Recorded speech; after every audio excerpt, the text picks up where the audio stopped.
This is One Sentence News, a daily podcast featuring 3 news stories with a sentence-long summary and 1 sentence of context apiece. I'm Colin Wright. This is a sponsored message. I've been using Anchor as my podcast host for a while now, and it's been a pleasure to use. Anchor offers benefits that most other hosts do not. It's free to use, but it also has a collection of tools that allow you to create a podcast completely within the Anchor website or smartphone app. They distribute your show to Apple Podcasts, Spotify, and all the other distribution channels without any additional effort on your part, and you can make money from your podcast without any minimum audience size. So you can use it as a more traditional podcast host like I do, but it's also got everything you need to start a podcast from scratch. If you're keen to give it a shot, download the free Anchor app or go to anchor.fm to get started.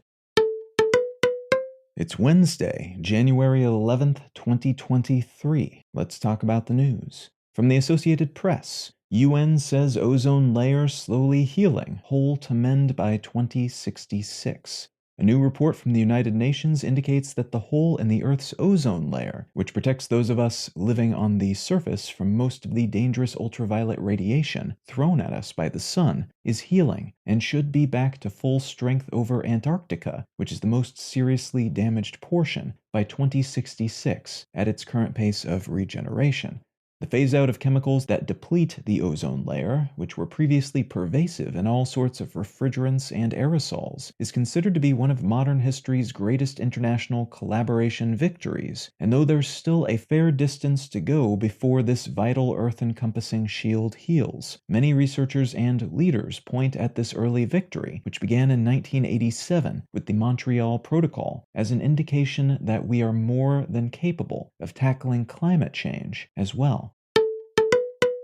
From BBC News, mass arrests as Lula condemns terrorist riots. In the wake of protests that spiraled into what seemed to be highly choreographed riots, which included breaking into and damaging the presidential palace, Supreme Court, and congressional buildings in Brasilia a few days ago, Brazilian President Lula has condemned the riots as terrorist acts, has ordered the arrest of about 1,500 people so far, and has participated in unity-focused demonstrations with other lawmakers. These riots have been compared to the January 6th incursions at the U.S. Capitol building in Washington, D.C., and some of the same people seem to have been involved in planning both events. The response to these two sets of events, though, seemed to differ in both rapidity and scale, as Lula's administration was quick to demonstrate governmental unity against the attackers and any who helped them plan their attacks, arresting those they could catch and joining hands, at times literally, with even those lawmakers who are open supporters of former President Bolsonaro, a man who some think may have played a role in urging or even planning these attacks, though at the moment we only know for sure that those who participated are fans of his who have been trying to get the military to launch a coup and reinstall him in office, despite his recent loss at the polls.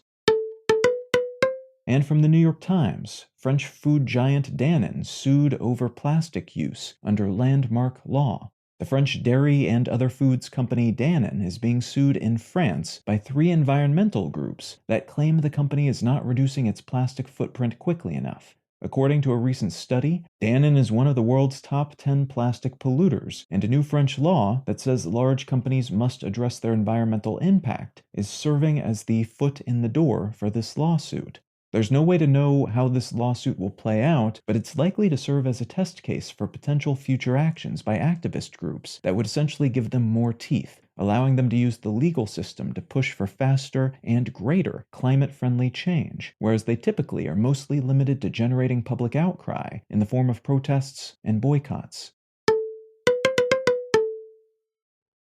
If you're finding some value in One Sentence News, consider leaving a quick review wherever you get your podcasts and/or sharing the show with a friend. You can find out more about this show or subscribe to the email version at onesentencenews.com, and you can support this and other related projects, like the Let's Know Things and Brain Lenses podcasts, at understandery.com.